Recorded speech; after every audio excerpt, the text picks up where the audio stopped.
Halo semua, kembali lagi dengan saya di Belajar Bareng A-Market. Di episode kali ini, kita akan membahas tentang topik yang menarik, yaitu investasi perak, kelebihan dan kekurangan. Nah, banyak orang yang sering membicarakan emas sebagai aset safe haven, tapi jarang yang benar-benar memperhatikan perak.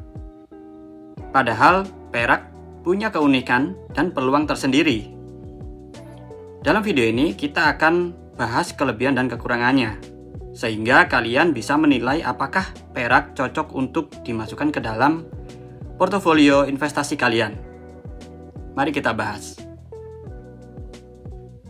Nah, jadi apa itu investasi perak? Ya, investasi perak bisa dilakukan dalam berbagai bentuk. Ya, yang pertama membeli perak fisik, seperti koin atau batangan. Membeli produk derivatif atau reksadana berbasis komoditas, atau melalui saham perusahaan tambang perak. Setiap bentuk investasi punya karakteristik yang berbeda, tapi pada dasarnya semua terikat dengan harga perak di pasar dunia. Kemudian selanjutnya kelebihan investasi perak. Yang pertama, diversifikasi portofolio. Perak tidak selalu bergerak searah dengan saham atau obligasi. Dengan menambahkan perak, risiko portofolio bisa lebih terdistribusi. Selanjutnya, aset berwujud. Perak fisik, seperti koin atau batangan, bisa dipegang dan disimpan sendiri.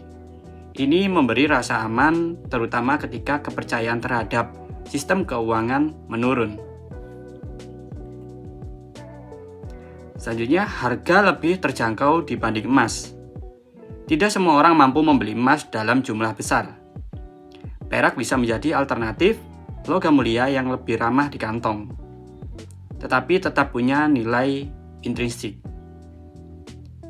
Selanjutnya, kebutuhan industri yang tinggi. Perak bukan hanya logam mulia, tapi juga logam industri. Perak digunakan dalam panel surya, elektronik, medis, hingga otomotif.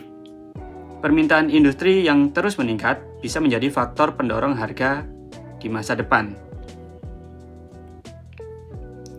Kemudian kelebihan yang terakhir, potensi apresiasi lebih tinggi karena harga perak lebih fluktuatif saat terjadi lonjakan permintaan. Harganya bisa naik lebih tajam dibanding emas. Ini bisa jadi peluang untuk mendapatkan keuntungan lebih besar. Nah, kemudian, kekurangan investasi perak. Yang pertama, volatilitas tinggi.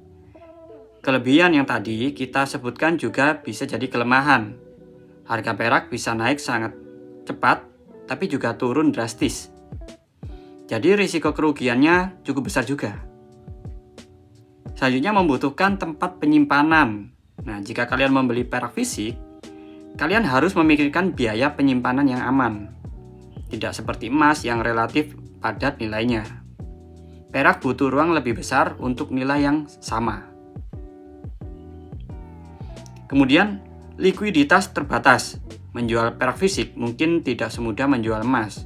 Spread harga antara beli dan jual biasanya lebih besar, sehingga investor bisa kehilangan sebagian nilai saat transaksi. Kemudian, tidak menghasilkan passive income. Nah, berbeda dengan saham yang bisa memberi dividen atau properti yang bisa disewakan, perak hanya bisa memberi keuntungan dari selisih harga jual dan beli. Ya, kekurangan yang terakhir, dipengaruhi faktor global. Harga perak sangat bergantung pada kondisi pasar internasional, permintaan industri, dan kebijakan moneter global.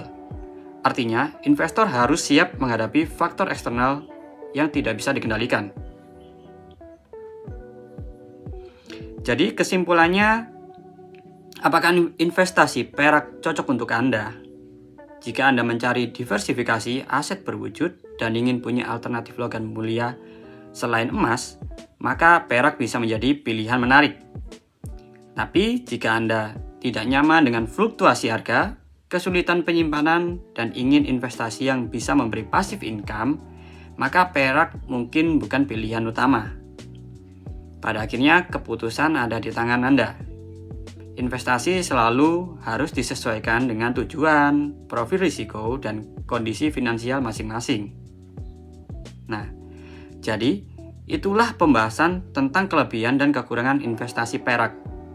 Kalau menurut kalian, lebih menarik emas atau perak sebagai instrumen investasi? Tulis pendapat kalian di kolom komentar. Baik, sekian dulu untuk episode kali ini. Kalau kamu suka dan melihat video ini bermanfaat, jangan lupa klik like, subscribe, dan nyalain lonceng biar gak ketinggalan video edukasi keuangan lainnya dari kami. Sampai bertemu lagi di episode Belajar Bareng A-Market selanjutnya.